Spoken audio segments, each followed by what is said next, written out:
pulling hose up a flight of concrete stairs, crawling through a smoke-filled room with zero visibility, climbing a ladder truck, putting out a gas fire, reviving a cardiac arrest patient, charging into a burning building, crouching feet from flames, and cutting a victim out of a catastrophic car wreck.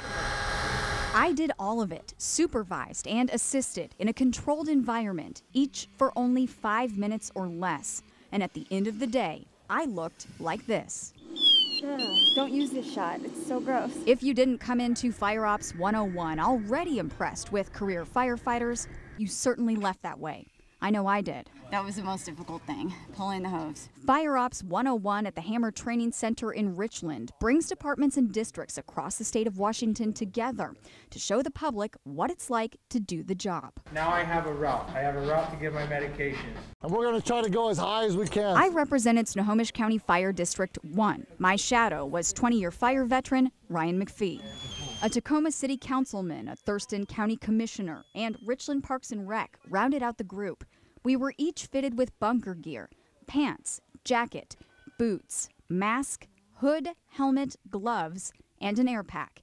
Easily 75 pounds of gear, likely double that when wet, and it was really, really wet in Richland. We moved through 6 exercises, each one hosted by a different Washington State Fire Department. Every task was challenging, but the firefighters say what makes it even more challenging is a lack of resources. There's just a dollar sign attached to it, and it takes money to do the job. Bunker gear, $4,000. Portable thermal imaging camera, $8,000. Simulation man, $35,000.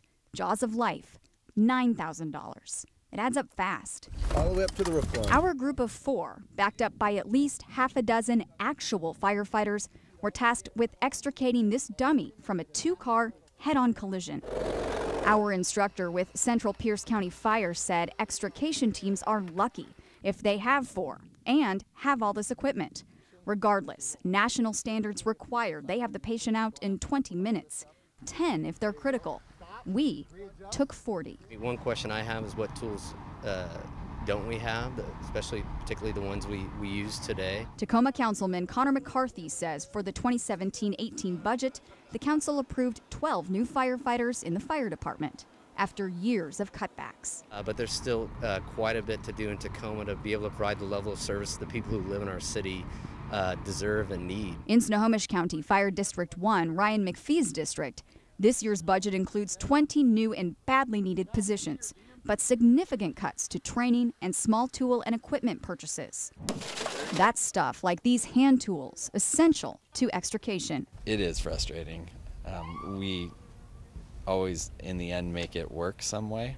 Sometimes that isn't, people get hurt or, somebody may die even, so because we don't have the resources on the street. The job is hard enough. And I was breathing heavier than I expected to breathe. I now know a fraction of just how hard.